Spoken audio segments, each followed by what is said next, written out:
김포에 사는 61세 강미경 씨는 오늘 버스로 1시간 거리에 있는 작은 외삼촌 댁으로 향하고 있습니다.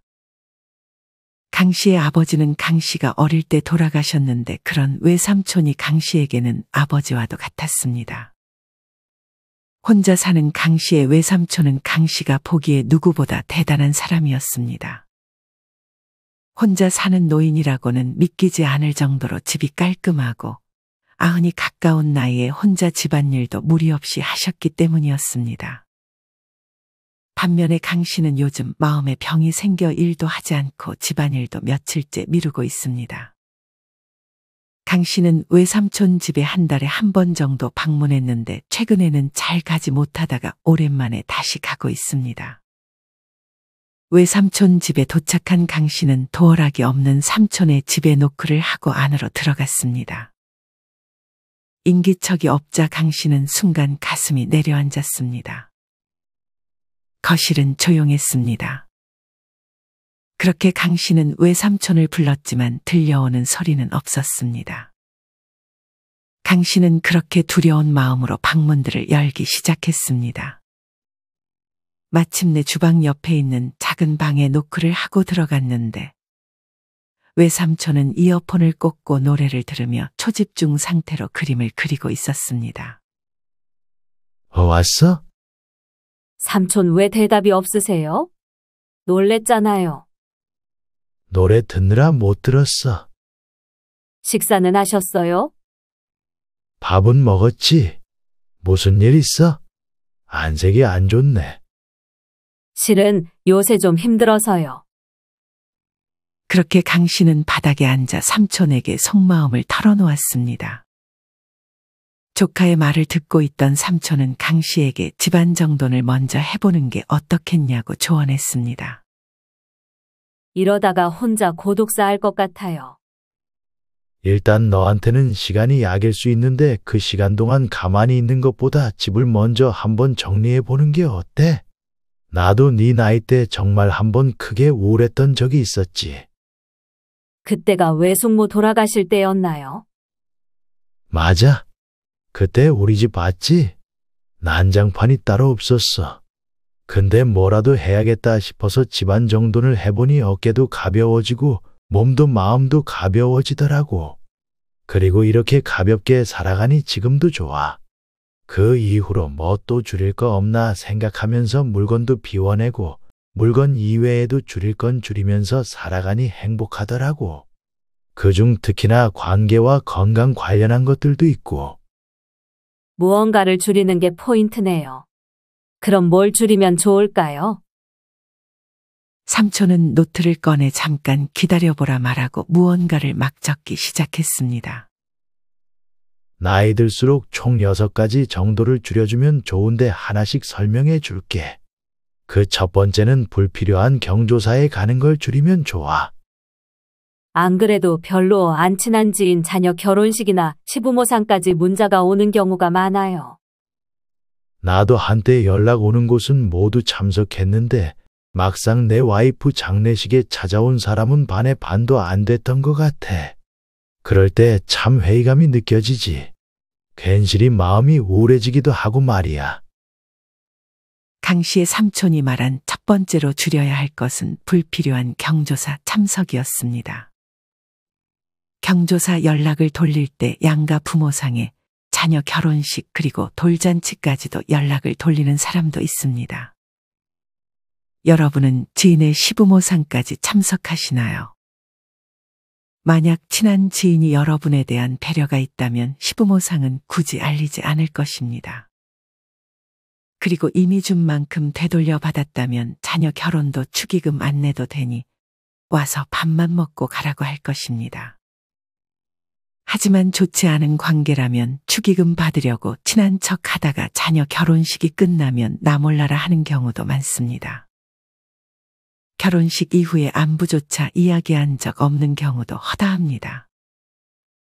요새는 결혼식 뷔페 밥값도 비싸다 보니 기본 10만 원을 해야 하는 분위기라 그냥 안 가고 5만 원만 보내주는 경우도 많습니다. 또한 그렇게 열심히 경조사에 참석했다 한들 내친 돈을 거의 돌려받지 못하는 경우도 허다합니다.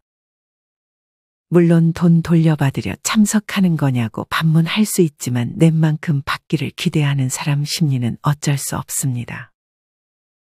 어떤 분은 몇 년 동안 내친 경조사비가 500만 원 가까이 되었는데 폐혈증으로 돌아가신 아버지 장례식에 걷어들인 부조금이 고작 50만 원 돈이라며 돈도 돈이지만 그런 관계 때문에 상처를 받기도 했다는 글을 남겨주셨습니다. 이처럼 모든 지인의 경조사를 다 챙길 필요는 없습니다. 정말 마음에 우러나와서 축하해 줄 수 있는 지인, 같이 슬퍼해 줄 수 있는 가까운 친구들의 경조사만 잘 챙기면 되는 것 같습니다. 무엇보다 경사보다는 조사를 먼저 챙기는 것도 좋습니다. 좋은 날 축하해 주는 것보다 힘들 때 옆에 있어 주는 것이 더 의미 있지 않을까 생각합니다. 경조사에 대한 여러분만의 기준이 있으신가요? 없다면 비용이나 어느 정도 가까운 사람의 경조사에만 참석할지, 어떤 특정 경조사에만 참석하고 시부모상이나 돌잔치 같은 경우는 제외하는 등의 기준을 세워보세요. 만약 내가 정말 좋아하는 지인이라면 경조사보다 평소에 잘 챙겨주는 것도 좋습니다. 경조사에는 자기도 모르게 이 사람은 이 정도 금액으로 도와줄 것이다라는 기대가 있을 수 있지만 아무런 기대가 없는 평소에 누군가 잘 챙겨준다면 더 큰 감동으로 다가올 것입니다. 안 그래도 이번 달에만 경조사 연락 2개 받아서 갈지 말지 고민했는데 그냥 안 가야겠어요. 그중 한 명은 우리 엄마 장례식에 오지도 않은 동창이라 상처받았었는데. 그래? 그런 걸로 상처받지 않는 게 좋지. 그 다음 2번째로 줄여야 할 건 뭐예요? 2번째는 바로 부정적인 말 습관이야. 좀 뻔하다고 생각했지? 근데 이게 아주 중요해. 뻔한 얘기일 수 있지만 알고도 잘 못하는 거잖아요. 맞아. 이것도 습관이라 무의식적으로 자꾸 이렇게 말하게 되면 마음이 힘들 수밖에 없어. 강 씨의 삼촌이 고른 줄여야 할 2번째는 부정적으로 말하는 습관이었습니다. 누군가는 집안을 정리할 때도 이미 더러워서 손 뗄 수 없어. 이렇게 된 건 다 부모님 탓이야 와 같은 말을 하면서 정리를 미루지만 누군가는 집이 더러워져도 이미 집이 더러워졌다는 사실은 바꿀 수 없어. 근데 집을 조금이라도 치워볼 수 있잖아. 난 할 수 있어. 한 개만 버려보자 라고 말하며 집을 치우다 완전히 깨끗한 집으로 탈바꿈 시키기도 합니다. 말을 어떻게 하는지에 따라 행동이 달라진다는 사실은 다들 알 것입니다. 이는 수많은 연구에서도 밝혀진 사실입니다. 어떤 어려운 일에 봉착했을 때 여러분은 할 수 있다는 말을 자주 하시나요? 아니면 이걸 어떻게 해와 같은 말을 자주 하시나요? 말은 말하는 사람의 얼굴이라고 합니다. 그래서 말을 신중히 해야 하고 어떨 때는 말을 하지 않는 게 많은 도움이 됩니다. 이 밖에도 나이 들수록 많아지는 말을 경계해야 합니다. 특히나 나이가 들면 다른 사람에게 조언을 하고 싶은 경우도 많이 생깁니다. 굳이 상대가 요청하지 않은 경우라면 괜히 말을 많이 해서 그 와중에 또 말실수를 하게 되는 경우를 피해야 합니다. 또한 너무 자주 아프다는 말을 하는 것도 좋지 않습니다. 특히나 자식들에게 자꾸 이런 말을 하면 큰 스트레스를 줄 수 있습니다. 자식들만 보면 버릇처럼 아프다고 하소연하는 분들도 많습니다. 나이가 들면 여기저기 아픈 데가 많아질 수 있습니다. 식구들은 나 아픈 거 말 안 하니 모르고 내 사정은 생각도 해주지 않는 것처럼 느껴질 수 있습니다. 그런 것들을 자식들도 초반에는 공감을 해줄 것입니다. 하지만 아프다는 말을 자주 듣는 입장에서는 힘들 수밖에 없습니다.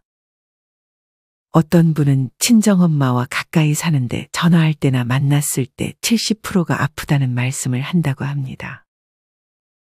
이 기간이 벌써 20년이 돼서 마음이 쓰이긴 하지만 너무 자주 말씀하시니 힘들다는 글을 남겨주셨습니다. 아프다는 말은 나에게도 주변에게도 좋은 영향을 주진 않으니 주의가 필요합니다. 이 밖에도 굳이 나의 개인사를 남에게 털어놓는 것은 피하는 것이 좋습니다. 대부분의 사람들은 남의 아픔을 즐기는 경우가 많다고 합니다. 심지어 말을 들어주는 동안에는 공감해주지만 뒤돌았을 때는 여러분의 개인사를 남에게 전달하고 여러분의 슬픔을 자기의 즐거움으로 만들기도 합니다. 에이, 설마 그렇게까지 할까 싶지만 이는 주위에서 흔하게 일어나는 일입니다. 말은 정말 쉬우면서도 어려운 것 같아요. 요새는 할 수 없어, 귀찮아라는 말이 제가 하는 말의 거의 전부였던 것 같아요. 그럴 때는 할 수 없을 것 같지만 해보자, 귀찮지만 해보자와 같이 부정적인 말 뒤에 긍정적인 말을 붙여주는 것도 많은 도움이 될 거야. 내가 그렇게 해서 변한 거니까 자신 있게 말할 수 있어. 꼭 삼촌 말대로 해볼게요. 그 다음 세 번째는 뭐예요? 세 번째는 몸속의 염증이야. 염증이요? 그건 한 번도 생각 안 해봤던 건데. 특히나 만성염증은 정말 관리를 잘해줘야 돼. 강 씨의 삼촌이 고른 세 번째로 줄여야 할 것은 만성염증이었습니다. 최근에 이 만성염증이 노화를 앞당기는 촉진제로 드러났습니다. 우리 몸에 일어나는 염증 반응은 크게 두 가지입니다. 하나는 손상된 부위나 감염 부위에 즉각적으로 생기는 급성 염증이고 다른 하나는 염증 반응이 장기간 지속되는 만성 염증입니다. 사실 급성 염증은 착한 염증이라고 불릴 만큼 우리 몸이 질병과 싸울 때 나타나는 자연스러운 현상이지만 문제는 만성 염증입니다. 그리고 이 만성 염증이 많아지면 이때부터 고질적인 염증성 질환을 야기합니다. 이런 만성 염증을 방치한다면 면역력을 크게 떨어뜨려 암을 유발할 수도 있습니다. 이런 만성 염증을 줄이기 위해서 생활 습관에 신경 써주는 것이 좋습니다. 그중 오메가3와 오메가6의 비율을 맞춰 먹어주면 좋습니다. 한국영양학회에 따르면 오메가6와 오메가3의 비율을 4에서 8대 1로 권고하고 있습니다. 오메가6는 콩기름과 옥수수기름, 참기름에 많이 들어있고 오메가3는 많이들 알고 계시는 등푸른 생선과 들기름에 풍부합니다. 그리고 녹차도 도움이 됩니다. 닥터 웨일 항염식단의 창시자 앤드류 웨일 박사는 항산화 성분이 풍부한 녹차를 염증을 낮추는 식품으로 권했습니다. 녹차에 다량 함유된 카테킨이 염증과 싸우는 것으로 알려져 있습니다. 그중 고농축 고품질 녹차 분말인 말차도 아주 좋습니다. 추가로 양파와 베리류도 좋습니다. 영국 식품연구소는 양파에 들어있는 퀘르세틴이라는 식물 영양소가 동맥경화증을 유발하는 만성염증을 예방한다는 실험 결과를 밝히기도 했습니다. 그리고 라즈베리, 블루베리 같은 베리류도 염증 예방과 완화에 도움을 주는 보호식물 영양소가 많이 들어있어 섭취해주면 좋습니다.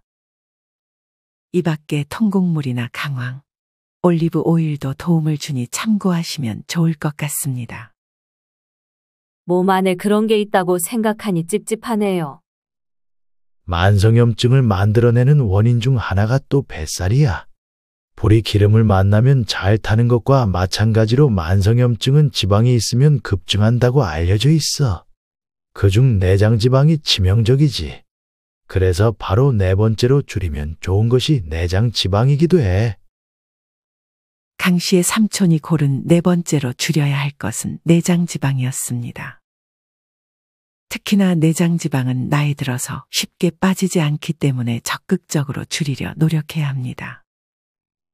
내장지방은 고혈압, 고혈당과 같은 성인병이 복합적으로 나타나는 대사증후군의 원인으로 지목되기도 합니다. 특히나 노년층의 경우 체중은 정상이어도 복부 비만에 해당한다면 치매 발생 위험이 커진다는 연구 결과도 있습니다. 만약 노인 남성의 경우 복부 둘레가 90cm, 여성의 경우 85cm 이상이라면 치매 발병 위험률이 현저하게 증가하는 것으로 알려져 있습니다. 특히나 나이가 들수록 근육이 빠지면서 나이살이 생기기 쉬운데 남성의 경우 남성 호르몬 분비가 줄어 잉여 에너지가 지방으로 축적될 수 있으니 더욱 주의해야 합니다. 내장 지방을 줄이는 두 가지 방법은 조금은 뻔하지만 저열량 식사와 하체 근력 운동입니다. 저열량 식사를 할 때 특히나 탄수화물 과다 섭취에 주의해야 합니다. 이 중 도넛이나 과자, 흰빵에 들어있는 나쁜 탄수화물이라 불리는 정제 탄수화물을 줄여주는 것이 좋습니다. 대신 잡곡밥, 현미밥, 고구마, 감자 등의 비정제 탄수화물을 자주 섭취해주면 포만감을 유지하는 것도 도와주기 때문에 저열량 식사가 가능해집니다. 그리고 몸 전체 근육의 70% 정도 비율을 차지하는 허벅지와 다리 근육 운동을 무리하지 않는 선에서 매일 해주면 좋습니다. 삼촌은 운동하기에 무리가 있지 않아요? 그래도 몇 년 전까지는 스쿼트도 꾸준히 했어. 이제는 스쿼트 대신 집에서 몸을 부지런히 움직여주고 있지. 일상에서 활동량만 늘려도 내장 지방 줄이는 데 도움이 되니까. 저도 집 정리 부지런히 하면서 활동량부터 늘려봐야겠네요. 그 다음 5번째는 뭐예요? 벌써 5번째야. 5번째는 인정 욕구를 줄이는 게 좋아.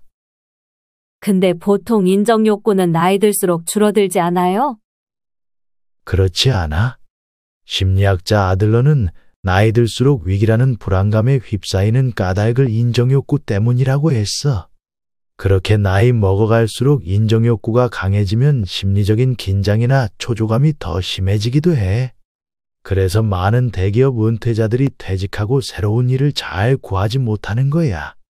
눈높이를 낮추는 게 쉽지 않으니까. 강 씨의 삼촌이 고른 5번째로 줄여야 할 것은 바로 인정욕구였습니다.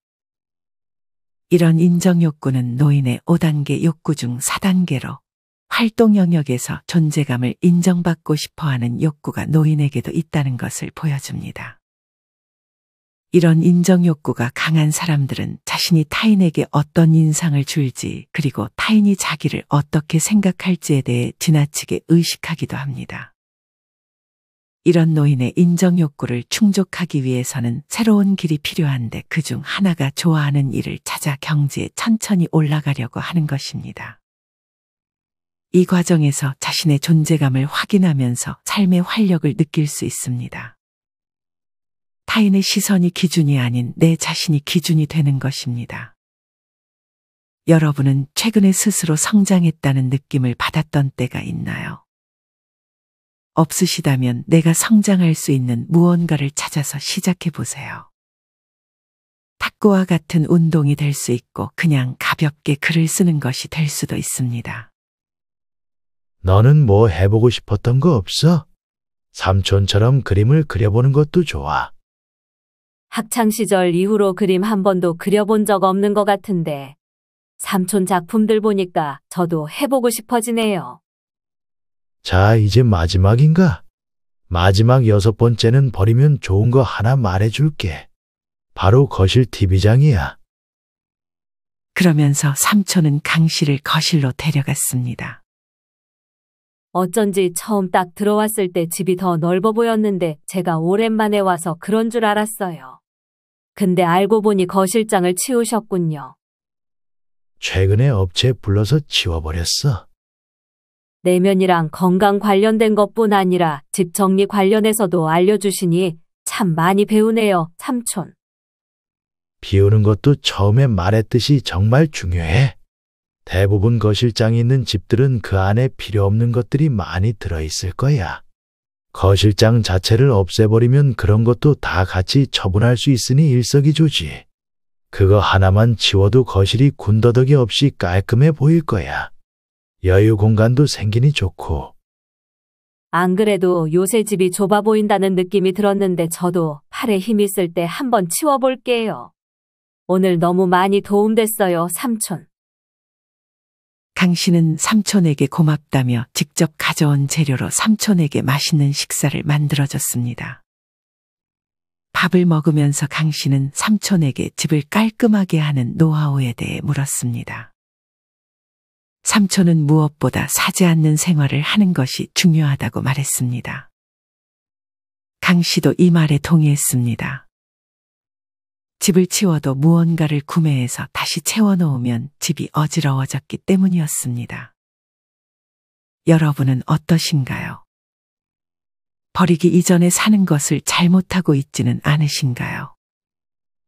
지금부터는 이와 관련하여 정리, 절약, 낭비 문제를 해결하는 단순한 생활을 위해 알아야 할 5가지에 대해 알려드리려 합니다.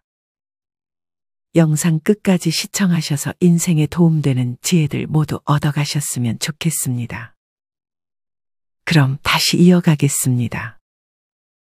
첫째, 충동 구매를 줄이고 싶다면 쇼핑을 최대한 귀찮게 만들어야 한다. 우리는 왜 계속 물건을 사는 걸까요? 그것은 편리한 것을 좋아하기 때문입니다. 앞서 말했듯 현대인은 즉시 그리고 쉽게 불편을 해결하려는 경향이 있습니다. 그래서 편의 용품이나 아이디어 상품이 인기가 있습니다. 아이디어 상품은 신박함과 화제성으로 구매 욕구를 자극합니다. 사실 대부분의 현대인은 필요한 물건을 이미 거의 다 갖고 있습니다. 그래서 아이디어 상품을 개발하는 사람들이 특수한 수요를 겨냥한 니치 상품을 개발하는 데 심혈을 기울이는 것입니다. 여기서 말하는 니치 상품이란 시장의 극히 일부를 차지하는 특별한 고객이나 특별한 수요를 충족시키는 상품을 말합니다. 특히 세세한 부분에 이르기까지 완벽을 추구하는 기업들이 이 특별한 수요를 겨냥해 온갖 편리한 상품을 개발, 판매하고 있습니다. 에그 타이머 하나만 해도 종류가 여럿입니다. 유명 균일과 상점에서 달걀을 미숙, 반숙, 완숙으로 나눠 익히기 편리한 에그 타이머를 판매하고 있으며 아마존에서도 비슷한 상품을 취급하고 있습니다. 이것은 달걀과 함께 냄비 속에 넣으면 색이 바깥쪽부터 변하는 투명한 제품으로 어디까지 색이 변했는지 눈으로 보고 달걀의 익은 정도를 파악할 수 있습니다. 듣기만 해도 무척 편리할 것 같지요. 하지만 꼭 그렇지는 않습니다. 타이머의 색이 얼마나 변했는지 보려면 냄비 속을 들여다봐야 하기 때문입니다. 하지만 새로운 물건, 편리한 물건을 좋아하는 사람은 질리지도 않고 이런 상품을 계속 사들입니다. 신기한 물건을 샀다며 자랑하기도 합니다. 사람들이 물건을 이렇게 자꾸 사는 것은 쇼핑이 너무 간편해졌기 때문입니다. 판매자는 소비자가 편하게 쇼핑할 수 있도록 이런저런 서비스를 제공하지만 소비자는 그것 때문에 쓸데없는 물건을 자꾸 사게 됩니다. 쇼핑을 귀찮게 만드는 방법은 다음과 같습니다. 1. 온라인 상점에 신용카드 정보를 등록하지 않는다. 2. 상점 전용 앱을 쓰지 않는다. 3. 정기 구매를 이용하지 않는다. 4. 상점 사이트를 즐겨찾기에 추가하지 않는다. 이 방법을 통해 쇼핑을 어렵게 만들어 보세요. 사지 않는 생활을 위한 지혜 2번째, 심신이 안정됐을 때 쇼핑한다. 쇼핑은 컨디션이 양호하고 심리적으로도 안정돼 있을 때 하는 것이 좋습니다. 지쳐 있을 때, 스트레스를 느낄 때, 이런저런 이유로 에너지가 바닥나 있을 때, 감정이 크게 흔들릴 때는 쇼핑에 실패하기 쉽습니다. 마음의 여유가 없어서 판단력이 둔해지는 데다 부정적인 감정과 스트레스를 해소하려고 쓸데없는 물건을 사게 되기 때문입니다. 짜증이 많이 났거나 스트레스가 쌓였을 때, 반대로 상여금을 받아 마음이 극도로 너그러워졌을 때 등등 감정이 크게 흔들린 상태에서는 냉정한 판단을 내리기 어렵습니다. 또 배가 고플 때 장을 보러 가면 식품을 너무 많이 사게 되니 몸에 좋은 간식으로 배를 조금 채우고 집을 나서는 게 좋습니다. 사지 않는 생활을 위한 지혜 3번째, 가격을 올려서 생각하는 습관을 들인다. 가격이 27,800원이라면 3만원이라고 생각하는 게 좋습니다. 27,000원을 2만원대라고 깎아 생각하면 안 됩니다. 모든 가격을 이렇게 올려서 생각하다 보면 그게 습관이 될 것입니다. 24,900원짜리 물건을 보자마자 25,000원이나 30,000원이라고 받아들이게 되는 것입니다. 물건에 990원, 980원, 790원 등 어중간한 가격을 붙이는 상점이 많습니다. 그래야 가격이 싸게 느껴져 소비자가 쉽게 구입하기 때문입니다. 가격이 이렇게 어중간하면 데이터 입력이나 상품 관리에 더 많은 수고가 들겠지만 그 수고를 보상하고도 남을 만큼 매출이 올라가는 것입니다. 가격이 33,000원이나 44,000원 등으로 깔끔하게 떨어지는 상품도 있긴 한데 잘 보면 그것들은 대개 1+1 패키지 또는 세트로 판매되는 경우입니다. 제가 자주 이용하는 유기농 식품점도 모든 상품에 12달러 99센트라든지 6달러 57센트 같은 복잡한 가격이 붙어 있습니다. 그래서 가계부에 기록할 때는 전부 조금씩 올려서 13달러, 7달러라고 적고 합계만 실제 금액으로 산출합니다. 대략적인 금액만 알면 되는 사람은 합계 역시 올린 금액으로 산출해도 괜찮습니다. 사지 않는 생활을 위한 지혜 네 번째, 배송료를 절약하려고 애쓰지 않는다. 일정 금액 이상을 결제하면 상품을 무료로 배송해주는 온라인 상점이 많습니다. 그래서 배송료를 아끼려고 일부러 저렴한 물건을 찾아 한꺼번에 구매하는 사람도 있습니다.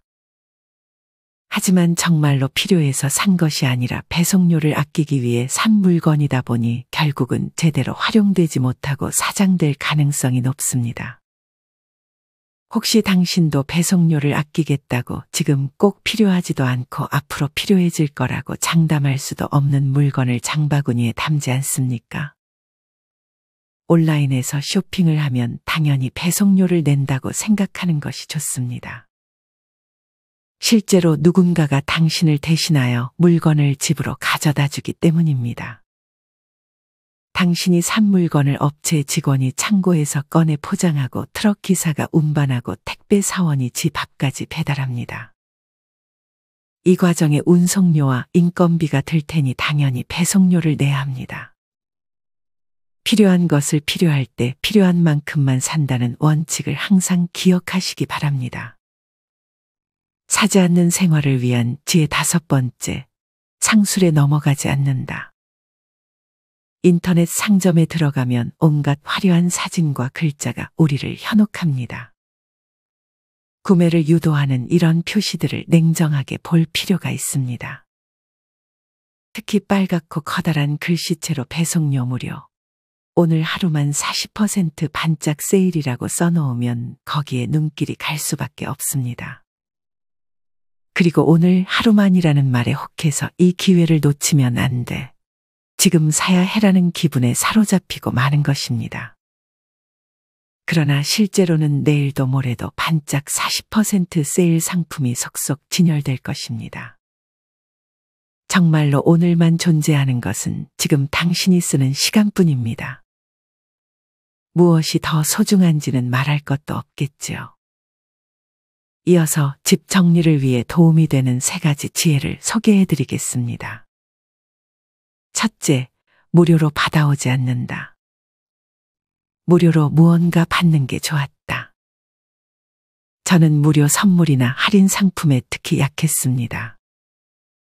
하지만 특가 상품, 복주머니, 덤, 무료 샘플, 부록을 좋아하면 짐이 점점 늘어나기 마련입니다. 쓸모도 없는데 공짜다. 이득이야 라는 반가움에 덮어놓고 받아온 물건들이라 곧바로 짐이 돼 버리는 것입니다. 그렇게 잡동사니가 점점 쌓여가는데도 저는 거기서 좀처럼 벗어나지 못했습니다. 사실 무료로 받은 물건에 그리 큰 기대는 없었습니다. 누구나 마찬가지입니다. 무료로 드리니 마음껏 가져가세요라며 무언가를 쥐어주면 공짜니까 받아야지라며 이것저것 따지지 않고 받기 마련입니다. 나눠주는 쪽에서도 받는 사람이 큰 기대를 하지 않는다는 것을 알므로 그 상품에 별다른 돈이나 공을 들이지 않습니다. 한마디로 공짜답게 만드는 거죠. 저는 그렇게 받아온 물건 중 도저히 못 쓰겠다 싶은 것이 있으면 무료니까 어쩔 수 없지라며 쉽게 체념했습니다. 심지어 이걸 어떻게 써볼까 하고 궁리하는데 상당한 시간과 에너지를 소모하기도 했습니다. 무료로 받은 물건이지만 최대한 활용해야겠다는 욕심이 있었던 것입니다. 하지만 단순한 삶을 시작한 뒤에야 깨달았습니다. 저는 원래부터 잡동산이었던 것을 어떻게든 활용해 보려고 제 귀한 시간과 노력을 낭비했을 뿐입니다. 게다가 결국은 쓰레기를 늘려 환경에 부담을 주고 말았습니다. 앞서 말했듯 제가 원한 것은 공짜로 물건을 받는 쾌감과 이득을 받다는 느낌이었습니다. 그래서 물건을 사거나 받기만 하면 됐기에 실제로 그 물건을 사용하는 단계에 이르지 못했던 것입니다. 둘째, 하나만이라도 버려보자. 뭐든 좋으니 이제 필요 없을 듯한 물건을 하나만 버려봅시다. 그 일을 매일 반복하면 됩니다. 아침에 일어나자마자 혹은 저녁에 씻기 전 등으로 버리는 시간을 정해놓으면 지속하기 쉬울 것입니다. 버리기 역시 행동으로 시작되고 행동으로 끝납니다. 인터넷에서 인쇄한 레시피 한 장. 언제부턴가 주방 카운터 위에 있었던 빈 음료캔, 방구석에서 먼지를 뒤집어 쓴 채 잠들어 있었던 잡지, 책장에서 툭 튀어나온 오래된 인쇄물, 행거에 오래전부터 걸려 있었던 스카프, 식기장의 자리만 차지하는 접시, 쓸모가 있을 듯해 모아두었던 쇼핑백 등등 무엇이든 좋습니다. 필요 없는 물건을 찾아서 하나씩 버려봅시다. 종이 한 장 버렸다고 뭐가 달라져 이렇게 생각하는 사람도 있을 것입니다. 하지만 버리지 않으면 어제와 오늘이 똑같아집니다. 작은 것 하나라도 버려야 생활이 달라집니다. 지금 이 순간 종이 한 장을 버리는 행동이 1년 후 당신의 미래를 크게 바꿀 것입니다. 나비 효과라는 것이 있습니다. 브라질에서 나비가 날갯짓하면 텍사스에서 회오리가 일어나듯 아주 작은 행동이 멀리 떨어진 곳에서 다른 사건을 일으키는 현상을 말합니다. 필요 없는 물건을 버리는 작은 행동을 조금씩 쌓아 올리면 반드시 큰 변화가 생길 것입니다. 정리를 하다 보면 이걸 버리는 게 나을까? 아니면 갖고 있는 게 나을까? 라고 망설여질 때가 있습니다. 그럴 때 오래 고민하지 않고 바로 결정할 수 있도록 이런 물건은 버리겠다라는 규칙을 미리 만들어 둡시다. 작업 효율이 훨씬 높아질 것입니다. 그래도 고민이 되면 이런 질문을 자신에게 던져봅시다. 셋째, 물건을 버리기 힘들다면 다음과 같은 질문을 스스로에게 던져보자.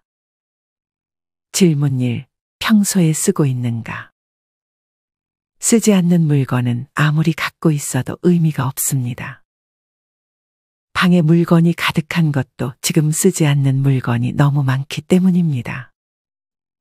평소에 얼마나 쓰는지 생각해보고 별로 쓰지 않는다고 판단되면 처분합시다. 혹시 쓸지도 모르는 물건이나 특수한 상황이 발생했을 때 쓸모 있을 것 같은 물건은 그냥 쓰지 않는 물건입니다. 질문 2. 억지로 쓰고 있지는 않은가? 억지로 쓰는 물건도 버립시다. 선물 받은 물건이 여기에 많이 해당될 것입니다. 마음에 들지도 않고 그다지 쓸모도 없지만 일부러 선물해 준 것이니 써야 한다라며 의리로 쓰는 물건이 꽤 있습니다. 큰돈을 주고 산 불편한 가구, 착용감이 불편한 옷, 무거운 가방, 신고 다니다 보면 묘하게 몸이 힘들어지는 신발도 마찬가지입니다. 이런 물건을 본전을 찾겠다라는 생각으로 억지로 쓰고 있지는 않습니까? 품질 좋은 새 볼펜이 있는데도 선물로 받았다며 잉크도 잘 나오지 않는 볼펜을 억지로 쓰는 사람을 본 적도 있습니다. 질문 3. 소유할 필요가 있는가? 별 생각 없이 갖고 있는 물건도 버립시다. 별다른 이유도 의미도 없이 보관하는 물건이 의외로 많습니다. 그 대표가 비닐봉지와 쇼핑백입니다. 집에 가져오면 아무 생각도 없이 언제나 두던 곳에 끼워 넣지 않나요? 다음 달 18일 제사 때 가져갈 선물을 담아가야겠다라는 생각으로 보관해 둔다면 괜찮겠지만 대부분은 일단 두면 나중에 쓸모가 있겠지라고 막연히 생각하는 정도겠죠. 간직할 이유가 전혀 없는데도 습관적으로 냉장고와 벽 사이의 틈새에 쇼핑백을 끼워 놓는 것입니다. 목적의식 없이 이런 행동을 반복하는 사이에 쇼핑백과 비닐봉지는 점점 불어납니다. 버릴 줄 모르는 사람은 이 시점에서 억지로 쓰기를 시도할 것입니다. 쓸만한 데가 없을까? 종이봉투를 잘 수납하는 방법이 없을까? 균일과 상점에 편리한 수납용품이 있을지도 몰라. 쇼핑백으로 무언가 만들 수 있지 않을까? 그리고 인터넷에서 활용법을 검색하거나 도서관에 가서 수납 노하우를 다룬 잡지를 빌려볼지도 모릅니다. 그러나 애초에 특별한 목적 없이 갖고 있을 뿐이니 그럴듯한 용도를 찾지 못할 것입니다. 결국은 쓸데없는 고민이나 일이 늘어날 뿐이죠. 이유 없이 보관하는 물건이라는 사실을 알아챘다면 곧바로 버리는 것이 상책입니다. 마지막으로 초보자에게 추천하는 사지 않는 도전 몇 가지를 제안해 보겠습니다. 처음에는 충분히 실현할 수 있는 목표를 세워야 합니다. 예를 들면 다음과 같습니다. 일주일에 하루는 돈 쓰지 않는 날로 지킨다. 한 달간 편의점이나 균일과 상점에 가지 않는다. 한 달간 쿠키나 초콜릿을 사지 않는다.